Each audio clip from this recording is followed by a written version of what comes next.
Jack Lemmon stands out as one of the most cherished actors of his time. Known for his tireless work ethic, he earned the title of Hollywood's greatest tragicomic actor through a blend of determination and undeniable comedic talent. However, like many other comedians, he also has troubles hidden beneath his cheerful exterior. Ironically, one of his most acclaimed performances later forced him to face difficulties many years afterward, especially since this significant moment occurred in front of millions of viewers. This is the captivating and poignant tale of Jack Lemmon.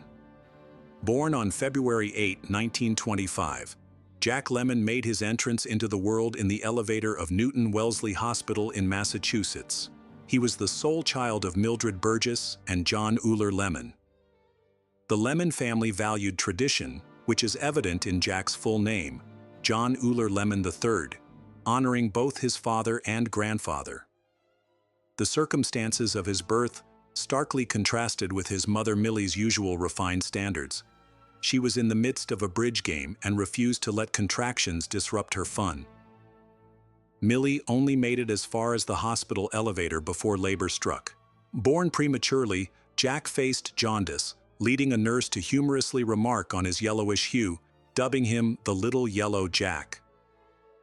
Millie hailed from a prominent Baltimore family, growing up in a grand 28-room mansion with servants. Her father, a successful businessman and president of NL Construction Company, managed significant projects, including work for the U.S. Naval Academy. As one of 9 siblings, Millie often felt overlooked, and both her parents struggled with alcoholism. The family's fortunes took a hit when her father unexpectedly passed away from a heart attack at just 49. Though they avoided complete financial ruin, they had to leave their opulent home in Baltimore and rent it out to survive. Despite the upheaval, Millie chose not to seek employment, which was typical for women of her standing. However, she was far from submissive. Her strong will and independence defied the fragile Victorian woman stereotype. In the 1920s, Millie crossed paths with her future husband, John Lemmon, a World War I Navy officer who successfully transitioned into business. He was determined to provide a better life for his children than he had known. Initially, both Millie and John lived in Baltimore, but shortly after their wedding, John's promotion to New England sales manager for Reach Machinery Company, known for baking equipment, brought them to the Boston area, where they settled down to start a family. Boston became Jack Lemmon's home, shaping his formative years and educational journey. While Millie faced a significant shift from her elite Baltimore roots, John had an impressive ability to make career moves at just the right moment. After shining at Reach Machinery Company, he stepped into the role of Vice President of Engineering at Hathaway Baking Company. Under his leadership, Hathaway flourished, but he made a strategic exit before the company faced its downfall, joining the Donut Corporation of America as Vice President of Sales. The Donut Corporation not only weathered the Great Depression, but also emerged as a significant player in the industry.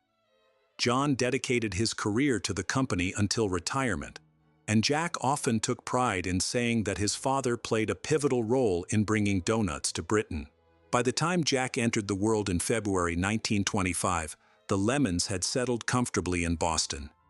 However, his premature arrival created complications for Millie, leading her to decide against having more children. While their public life seemed perfect, their private life was much more intricate. John's job required frequent travel, leaving Millie to handle most of the household responsibilities. Although she loved Jack dearly, she wasn't naturally maternal. Instead, she often found herself in Boston's social scene, enjoying high society and cocktails. Millie loved the city so much that she jokingly expressed a desire to have her ashes scattered at the Ritz-Carlton. John, who shared her fondness for drinking, had a more reserved demeanor. Standing over 6 feet tall, he had a commanding presence that young Jack struggled to emulate. Jack, naturally shy, often felt overshadowed by his father's confidence and stature, qualities that took him years to develop. As Jack grew, the couple's relationship became more strained. They moved into separate bedrooms when he was still a child. Looking back, Jack reflected that their decision to stay together did more harm than good. The tension and uncertainty in their home life sparked Jack's sense of humor. Jack's childhood was further complicated by ongoing health issues that lingered into his teenage years. He faced numerous illnesses, including scarlet fever, measles, and mumps, and he underwent adenoid surgery multiple times. Even into adulthood, Jack never achieved the robust physique typical of leading men in Hollywood. His father, John Jack, placed a high value on education and ensured that Jack attended River Country Day School, a prestigious private institution. Although academics weren't his strong suit, Jack discovered a passion for acting there. He began performing in school plays, a love that had been kindled years earlier when he participated in amateur charity productions alongside his parents. Jack later shared his thoughts on acting, emphasizing the importance of passion in whatever one pursues. Following River Country Day, John enrolled Jack at Phillips Academy, Andover, one of the top preparatory schools in the country. Initially, Jack struggled to adapt to the boarding school life.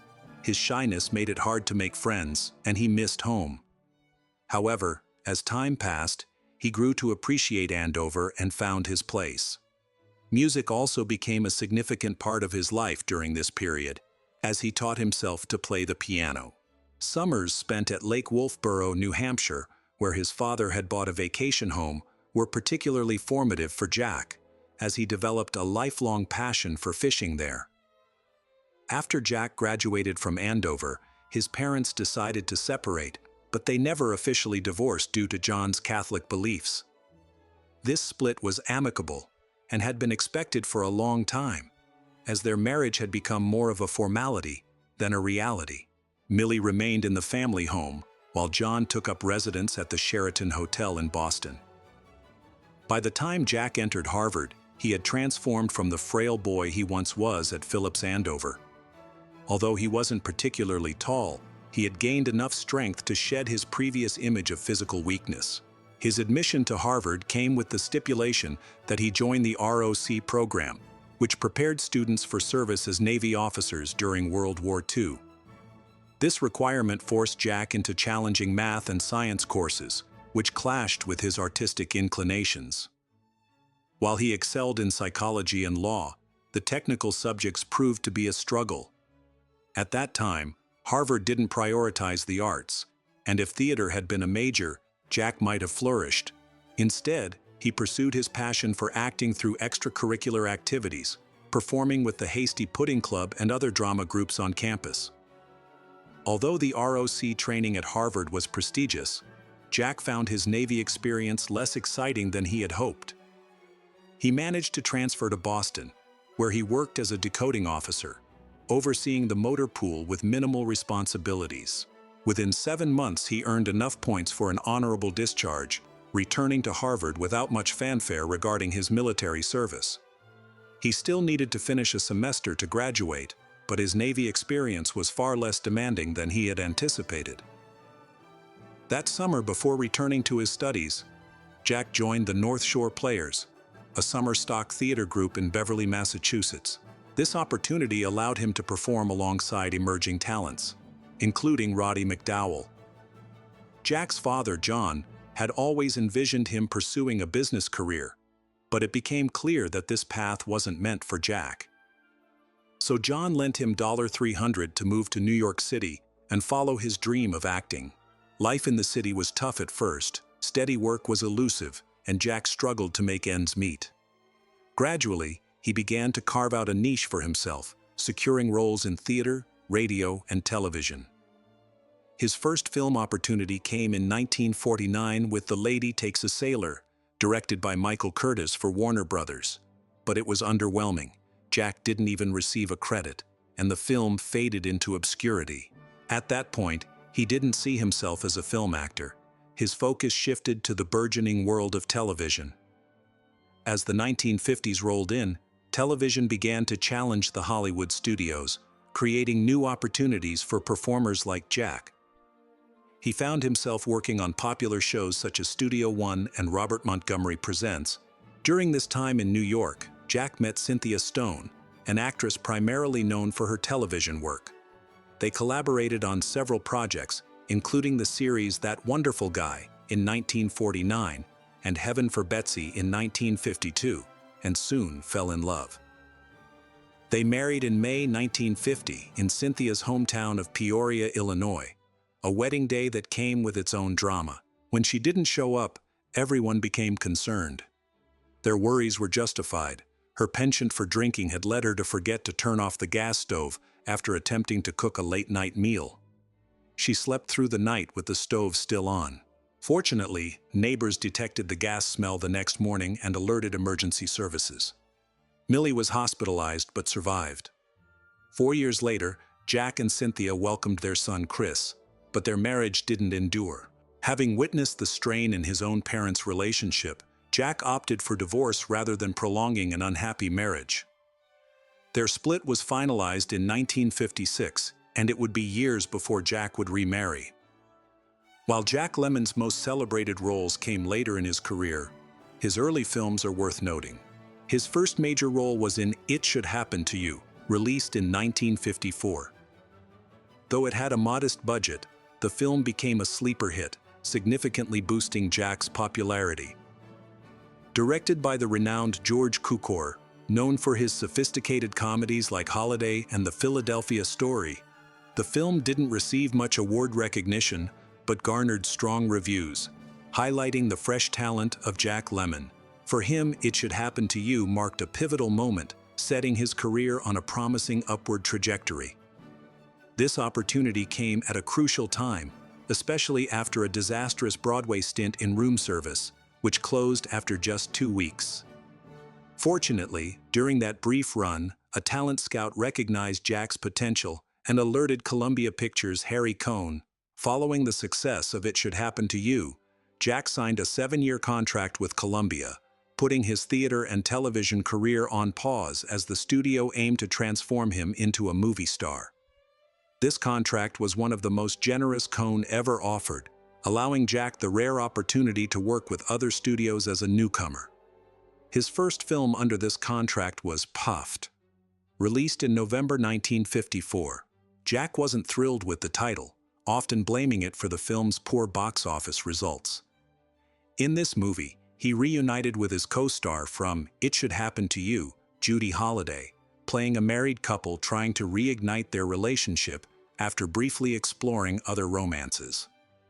While it appeared to be a typical romantic comedy, the film subtly critiqued the rigid sexual norms of the 1950s. The following year, Jack's career gained even more momentum as he appeared in 4 films, including Mr. Roberts, My Sister Eileen, and Hollywood Brawn Busters, where he played himself. Among these, Mr. Roberts stood out as a significant turning point in his career. In Mr. Roberts, Jack portrayed Ensign Pulver, a morale officer on a Navy ship under the command of a tyrannical captain. His performance earned him the Academy Award for Best Supporting Actor, a rare achievement since he mostly took on leading roles later in his career. It is interesting to recall the irony that before winning an Oscar for a naval film, Jack had a rather unremarkable time in the Navy. However, this role foreshadowed a recurring theme in his career: characters evolving from uncertainty. Moreover, his role in Mr. Roberts came about somewhat serendipitously. While at the Columbia lot, an older gentleman approached him about a project called Mr. Roberts, and Jack casually expressed some interest. The man walked away just as a crew member rushed up, asking what John Ford, the legendary director, wanted with him. Jack hadn't even recognized Ford, yet he landed the part. Once on set, he might have had second thoughts, but he formed a solid friendship with co-star James Cagney, who, despite his reputation for toughness, referred to Ford as truly a nasty old man. At one point, Ford even punched leading man Henry Fonda in the jaw. The cast and crew felt a wave of relief when a gallbladder attack forced Ford to step away from the project, leading to Mervyn LeRoy and Joshua Logan taking over. While Ford received praise for his dramatic performances, Jack Lemmon truly thrived in light comedy. In 1956, he starred in You Can't Run Away From It, portraying a struggling reporter who falls for a woman at the center of a nationwide search after she goes missing. Although the plot was predictable and not his most sophisticated work, the film showcased the vibrant Technicolor and CinemaScope that defined 1950s cinema. Viewers enjoyed Jack's effortless charm on screen, solidifying his reputation as a performer who balanced humor and emotion effortlessly. Following You Can't Run Away From It, Jack kept a steady rhythm, appearing in at least one Columbia film each year. By then, he was one of the last major Hollywood stars tied to a long-term studio contract, as the golden age of studio dominance was fading. Many actors began opting for freelance work, signing on a film-by-film basis. While his commitment to Columbia somewhat restricted his role choices, many films from this period still showcase his talent, even if they've slipped from the public's memory. Although some of Jack's most iconic films came from other studios later on, his Columbia work highlights his versatility. In 1957, Jack ventured slightly beyond his usual roles with Fire Down Below, where he starred alongside Robert Mitchum and Rita Hayworth. The film follows two Korean War veterans who smuggle goods across the Caribbean. While Mitchum's character adds tension, the film's heart lies in the chemistry between Jack and Mitchum. Their contrasting styles, Jack's anxious energy versus Mitchum's laid-back cool, created a captivating on-screen friendship. The film also delves into the complexities of male camaraderie, a recurring theme in Jack's career. The next year, Jack showcased his range in two very different films, Cowboy and Belle, Book and Candle. In the latter, a light-hearted romantic comedy, he played a supporting role alongside Kim Novak and Jimmy Stewart, who had just starred in Hitchcock's Vertigo. In Cowboy, Jack took the lead as a man pursuing his dream of becoming a cowboy, driven by his desire to win a woman's heart. Though that romance ultimately fizzled, what endures is the bond between Jack's character and Glenn Ford's experienced cowboy. This focus on male friendship over romance hinted at the dynamic Jack would later share with Walter Matthau in their iconic collaborations. Now a star, Jack had the freedom to seek out challenging roles. He once mentioned that if he felt a bit intimidated by a part, that was a sign he should take it on. He expressed a love for the thrill of tackling something that pushed him. With this adventurous spirit, he was ready to collaborate with one of Hollywood's most brilliant directors, who would surely bring out the best in him. One of the most exciting chapters in Jack Lemmon's career unfolded with his role in Some Like It Hot. This film has become synonymous with legendary behind-the-scenes drama. Initially, Jack was not viewed as a key player in the project. He joined after Marilyn Monroe and Tony Curtis had already signed on, and it was produced by United Artists, a studio he hadn't previously collaborated with. However, his flawless performance and undeniable chemistry with his co-stars marked a significant milestone in his career, allowing him to hold his own alongside the iconic duo of Curtis and Monroe. Interestingly, Billy Wilder originally envisioned the role for Jerry Lewis, but when Lewis declined due to his discomfort with cross-dressing, it opened the door for Jack. Out of gratitude for what Lewis later recognized as a regrettable decision, he sent Jack a box of chocolates every year for the rest of his life. Once Monroe came on board, the studio's worries about Jack's lack of star power faded away, giving Wilder the freedom to cast as he pleased. For everyone involved, Some Like It Hot turned out to be a pivotal moment. This was true not only for the legendary cast, but also for Wilder, who was already an esteemed filmmaker known for classics like Double Indemnity and Sunset Boulevard. Having fled Nazi Germany, Wilder brought a unique European flair to Hollywood. In Some Like It Hot, his direction skillfully balances absurdity with sophistication, allowing Monroe to shine in a role that showcased her comedic talent and often overlooked acting skills. Wilder's camera also doesn't shy away from emphasizing her captivating presence. Despite the rumored tensions during production, the film unfolds as a delightful, fast-paced comedy filled with outrageous moments. For Jack, Some Like It Hot was a tremendous success, earning him an Academy Award nomination for Best Actor and solidifying his legacy in the annals of cinematic history as one of the greatest comedies ever made. Jack's ability to perform in drag didn't come without meticulous attention to detail. Early in production, he persuaded Tony Curtis to don their female costumes and stroll around the studio lot to gauge reactions. Although Curtis, with his tough guy persona, was initially hesitant, he went along with the idea. To their surprise, no one seemed to notice them. They decided to up the ante by using the women's restroom, and again, they blended in seamlessly, appearing as just two ladies freshening up. That moment confirmed they had truly embraced their roles. After the massive success of Some Like It Hot, Jack remained faithful to his comedic roots, although his subsequent films took on a more subdued tone. In 1959, he teamed up with Doris Day for It Happened to Jane, a charming romantic comedy set in a quaint Maine town. Like many of Doris Day's films, this one highlighted her musical talents. While it delivered delightful performances and light-hearted laughs, it fell short in quality compared to Some Like It Hot. However, Jack's next project marked a reunion with director Billy Wilder. In The Apartment, he starred alongside Shirley MacLaine and Fred MacMurray. MacLaine played the love interest of Jack's character. Baxter, a mild-mannered office worker who allows his bosses to use his apartment for their affairs, hoping for a promotion, Baxter embodies the everyman, the typical American office worker struggling to climb the corporate ladder. Though The Apartment is undeniably comedic, Wilder masterfully blends humor with poignant social commentary. Beneath the laughs lies a sharp critique of corporate culture and the moral compromises people make for success. While Some Like It Hot may have become Wilder's most iconic film over time, The Apartment was a critical darling upon release, sweeping major Oscars, including Best Picture, Best Director, and Best Original Screenplay.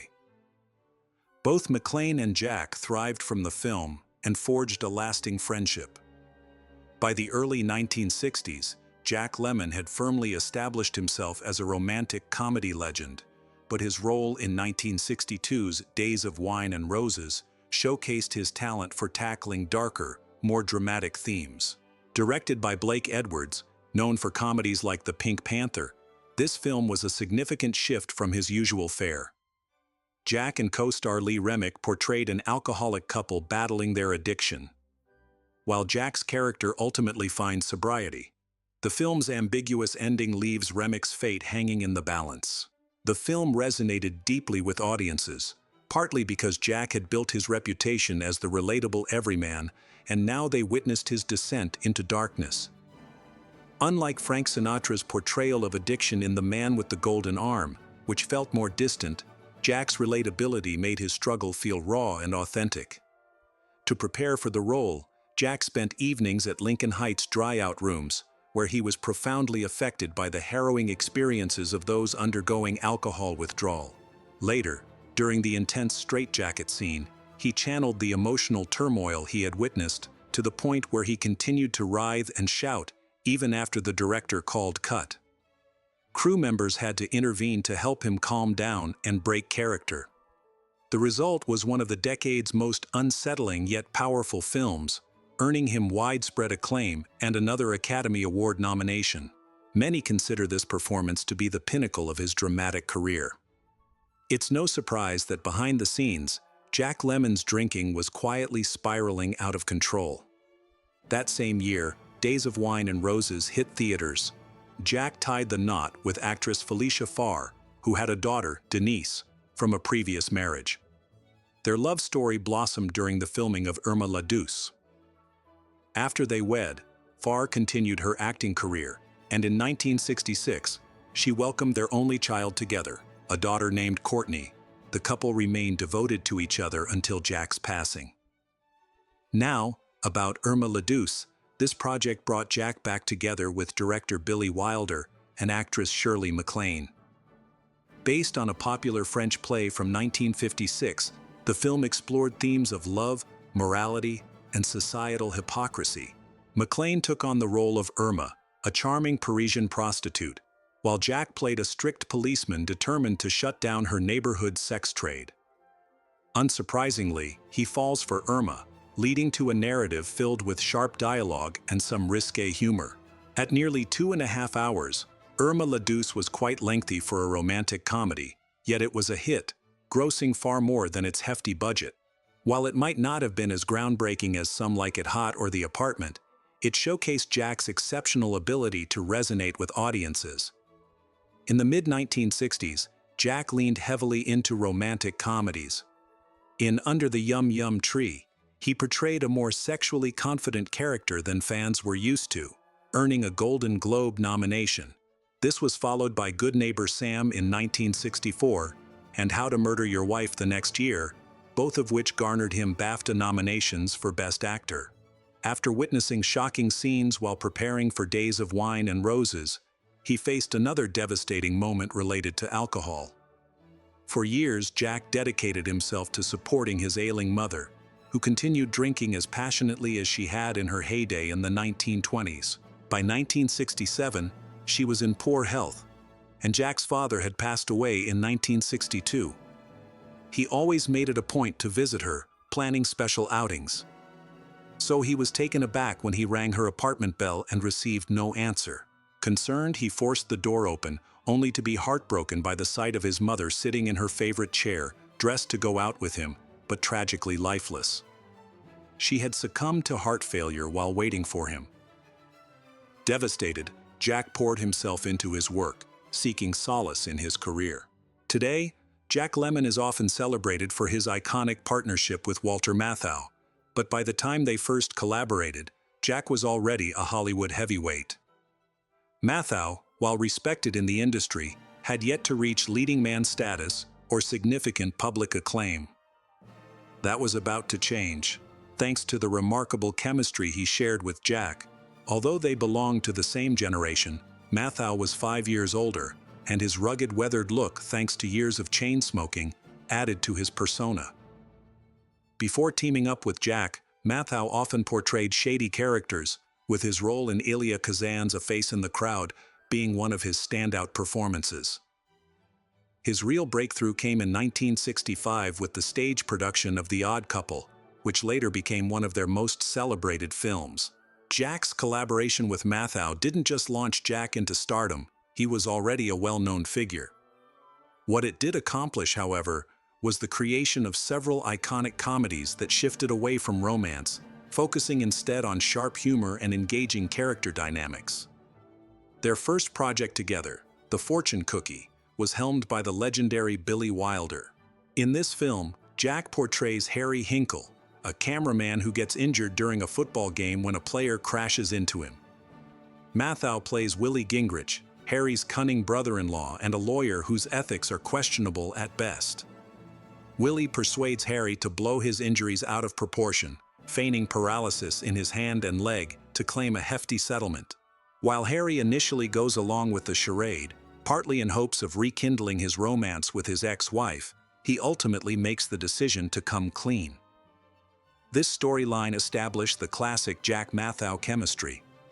Jack acts as the moral core, a straight man grappling with the shady antics of Matthau's roguish character.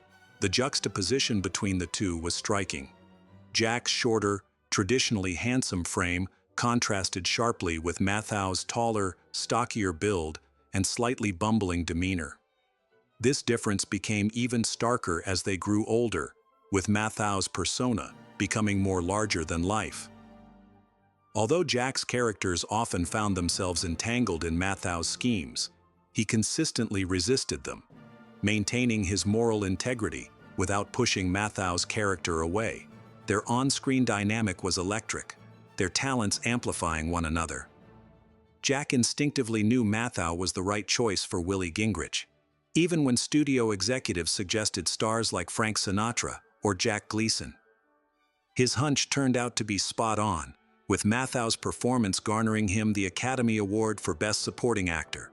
2 years later, the duo returned for their most famous film, The Odd Couple. Matthau was already familiar with the role of Oscar Madison, which he had portrayed in the original stage production. Jack stepped into the shoes of Felix Ungar, a neat freak recovering from a recent breakup. The humor unfolds as their contrasting personalities collide while they attempt to cohabitate after both have divorced. While The Odd Couple is celebrated as a classic comedy, it also explores deeper themes. Felix's struggles with depression and compulsions highlight a man's journey through life after losing the structure of marriage and family. The film's success mirrored a growing societal interest in male friendships, similar to other classics of the late 1960s like Butch Cassidy and The Sundance Kid and Midnight Cowboy, though The Odd Couple embraced humor more than its counterparts. It wasn't just the chemistry of the leads that made the film a hit. Neil Simon's clever writing laid a sturdy groundwork for their performances. Given this track record, it was no surprise that Jack's next venture, The Out-of-Towners, was also penned by Simon. This comedy of errors features Jack alongside Sandy Dennis as George and Gwen Kellerman, a couple from the Midwest who venture to New York City for a job interview. What starts as a simple trip spirals into a series of comical mishaps in the bustling city, far removed from their serene Midwestern lifestyle. Despite the chaos, George ultimately receives a job offer, only to turn it down. The film concludes with the couple boarding a flight home, only to have their journey interrupted by a hijacking to Cuba, suggesting their misadventures are just beginning. The Out-of-Towners showcases one of Jack's hallmark everyman performances, humorously critiquing New York's frenetic pace while celebrating the charm of Midwestern simplicity. In 1971, Jack Lemmon took a bold step into the director's chair for the first and only time with the film Koch. This project was close to his heart, featuring his longtime collaborator Walter Matthau in the lead role and Jack's wife, Felicia Farr, in a supporting part. Matthau portrayed Joseph P. Cooker, an elderly man whose increasing forgetfulness prompts his family to consider a nursing home for him. Determined to avoid that fate, he sets off on a journey across the country. Although Jack naturally cast Matthau, some critics thought Matthau, at just 51, was too young to convincingly play a character facing senility. Nevertheless, his performance earned him an Academy Award nomination. After Koch, Jack decided not to pursue directing again, making this film his only foray behind the camera. In 1972, Jack returned to acting, reuniting with legendary director Billy Wilder for Avanti. This film, one of their most divisive collaborations, features Jack as Wendell Arm Brewster Jr., who travels to Italy to retrieve his deceased father's body. Upon arrival, he discovers his father had been having a long-term affair with a British woman. As Wendell grapples with this shocking revelation, he begins to question the strict social norms that have governed his life. Critics remain split on Avanti. Some, like David Wallace, consider it Wilder's weakest film due to its whimsical and implausible plot. Roger Ebert offered a more nuanced critique, noting that while the film isn't a constant laugh riot and could benefit from being shorter, it possesses a certain charm, enhanced by its picturesque locations. Jack's next venture, Save the Tiger, marked a significant shift in tone and earned him his first and only Academy Award for Best Actor. He had long advocated for a passion project at Paramount, and after delivering numerous hits, they finally agreed to let him make Save the Tiger. Despite winning the Oscar, the film didn't resonate with audiences. In it, Jack plays Harry Stoner, a once ethical businessman now struggling to keep his clothing company afloat. As the narrative unfolds, Harry faces the moral compromises he has made, including engaging in arson. His encounter with a free-spirited hippie forces him to confront his regrets about the man he has become. This role was a departure from Jack's usual characters, as Harry is deeply flawed and far from his moral roots. Yet, true to Jack's style, the film concludes on a note of redemption, reaffirming his image as a relatable everyman. Save the Tiger beautifully illustrates Jack's ability to tackle darker, more complex roles while maintaining the genial persona that endeared him to audiences. Jack Lemmon's last project with Billy Wilder was The Front Page in 1974, a sharp-witted comedy adapted from the classic play by Ben Hecht and Charles MacArthur. This story had previously been brought to life in Howard Hawks' 1941 screwball classic His Girl Friday. In Wilder's rendition, Matthau and Jack took on the iconic roles originally portrayed by Cary Grant and Rosalind Russell. Matthau played a cunning newspaper editor trying to prevent his star reporter, played by Jack, from quitting. The film thrives on its clever dialogue, highlighting the verbal sparring that characterized the Jack-Matthau dynamic. Their humor relied on wit rather than slapstick, making the front page a prime example of their comedic strength. By the mid-1970s, Jack was struggling to keep his balance between hard work and hard drinking, and it became glaringly obvious during a televised award presentation for his friend James Cagney in 1974. His stumbling, incoherent speech raised eyebrows, prompting questions about his health. Jack attributed his state to a combination of medication and alcohol, but it was clear that his drinking was the real culprit. He appeared sheepish and embarrassed, as if his life was about to mirror his role in Days of Wine and Roses. Unfortunately, this wasn't a wake-up call for him. 2 years later, he faced more humiliation when he was arrested for drunk driving. During this time, Jack took a break from Matthau and dove into various projects, although many fell short of his high expectations. He starred in The Prisoner of Second Avenue, a dark comedy adapted from Neil Simon's play, and appeared in the disaster film spoof Airport 77. While these roles kept him occupied, it was the China Syndrome that marked his comeback and launched a series of critically acclaimed performances from 1979 to 1982. In this film, Jack played Jack Goodell, a nuclear power plant engineer who discovers serious safety violations. Co-starring Jane Fonda and Michael Douglas, the tension escalates as Goodell's quick thinking prevents a catastrophic explosion. As the plot unfolds, he realizes that the company's cost-cutting measures have put everyone's safety at risk.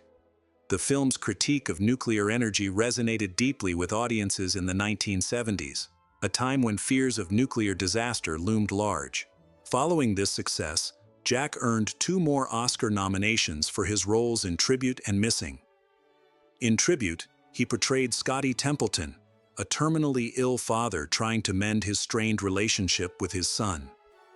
This role echoed themes from his earlier work, with Templeton's battle with alcohol reflecting the vulnerability seen in Days of Wine and Roses, while his journey of redemption mirrored the moral struggles in Save the Tiger.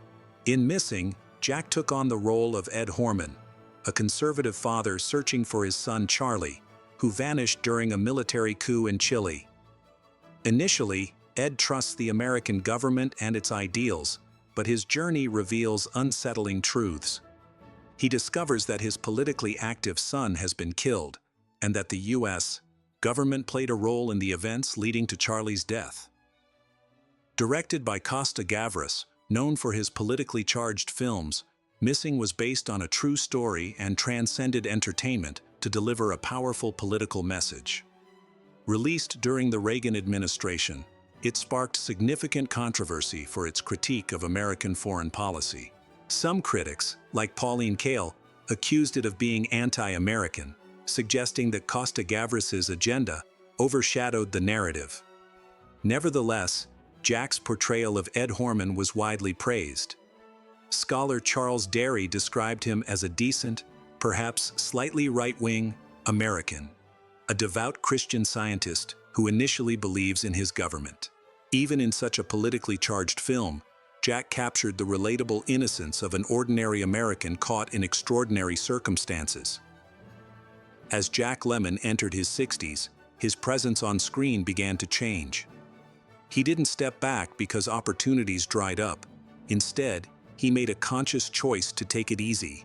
After Missing, he opted for fewer major roles, often selecting projects that mirrored his own life's journey. 2 standout films from this era are That's Life and Dad, both exploring themes of aging and family. In That's Life, directed by Blake Edwards, who had previously collaborated with Jack on Days of Wine and Roses, Jack plays Harvey Fairchild, a man wrestling with the anxiety of turning 60. His fears about aging create tension in his family relationships, leading to moments of selfishness and even infidelity. Yet by the film's conclusion, Harvey redeems himself by reconnecting with his loved ones, rediscovering the importance of family ties. In Dad, Jack takes on the role of Jack Trem, an older man confronting the stark realities of aging, including physical decline and the inevitability of death. This film dives into the complexities of a multi-generational family, with Jack's character embodying both the fragility of old age and the resilience of family bonds. Although both films didn't receive widespread critical acclaim, Jack's performances remained top-notch. As the 1990s rolled in, Jack further reduced his film appearances, often opting for supporting roles. One of his early projects was Oliver Stone's JFK 1991, a high-profile drama about the investigation into President Kennedy's assassination, where he played private investigator Jack Martin. He also took on smaller roles in Robert Altman's acclaimed films The Player and Shortcuts. But the early 90s still offered him some surprising opportunities. In 1992, he starred in Glengarry Glen Ross, adapted from David Mamet's renowned play, sharing the screen with Al Pacino, Alec Baldwin, and Kevin Spacey, who considered Jack a mentor. Spacey fondly recalled how Jack believed established actors should help the next generation, and he certainly did just that. In 1993, Jack teamed up again with Walter Matthau for Grumpy Old Men, which became one of the standout films of his later career. This movie revisited the dynamic that had worked so well in their earlier collaborations, now viewed through the lens of their older years. Set in Minnesota, it tells the story of two feuding neighbors engaged in a rivalry over ice fishing and a mutual crush on their new neighbor, played by Anne Margaret.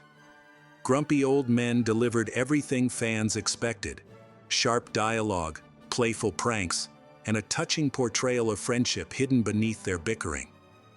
Surprisingly, it resonated with audiences of all ages, not just older viewers. Longtime fans relished the nostalgia of seeing Jack and Matthau back together, while younger crowds enjoyed the humor and lively performances.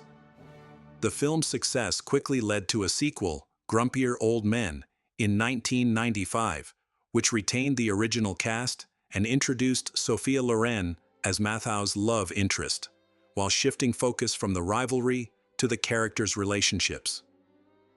The sequel captured the charm of the original and even outperformed it at the box office, though critics were less impressed.